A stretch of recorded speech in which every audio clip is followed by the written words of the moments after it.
Story: Ethan's disappearance. Chapter 1: The calm before the storm. In a small town, 6-year-old Ethan is a boy with a vivid imagination. One afternoon, his mother asks him to clean up his room. However, Ethan is busy playing and his mother finally loses her temper. "Ethan, how many times have I told you?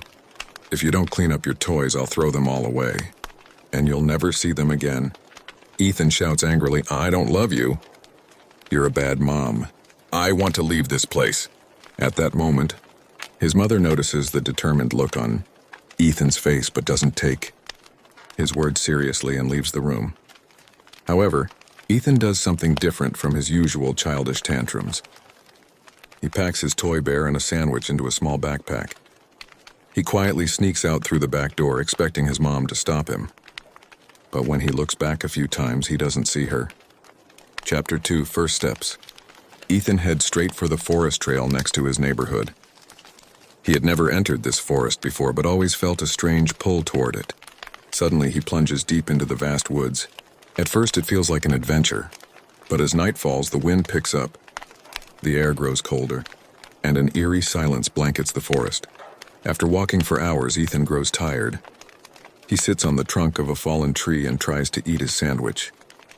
But the rustling of leaves unsettles him. Suddenly, he hears a faint noise in the distance. He looks up and sees 2 glowing red eyes in the darkness. Terrified, he turns and starts running as fast as he can.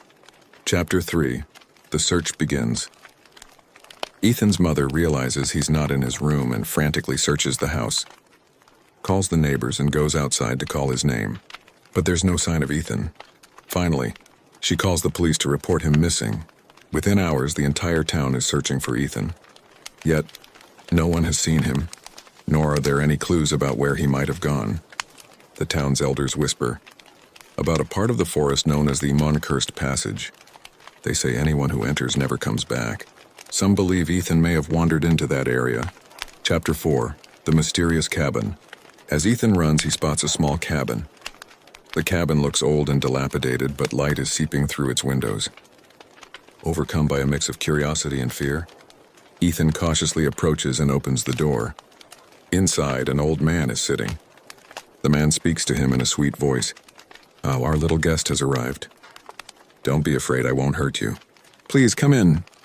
The man offers Ethan a warm bowl of soup and a blanket. Ethan tells him that he's angry at his mom and doesn't want to go home. The man simply smiles without saying much. Chapter 5: Rescue or More Mystery.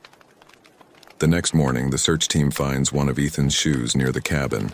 But when they enter the cabin, they are shocked to discover that it appears abandoned and has been for years. There's no one inside, just old furniture and a worn-out blanket. A group of searchers eventually finds Ethan walking out of the forest. He is reunited with his family but begins to act strangely. At night, he wakes up repeatedly muttering the same chilling words. "The man protected me, but he didn't want to send me back." No one can understand what Ethan means. To this day, it remains unclear whether the cabin really existed or if Ethan actually encountered the old man.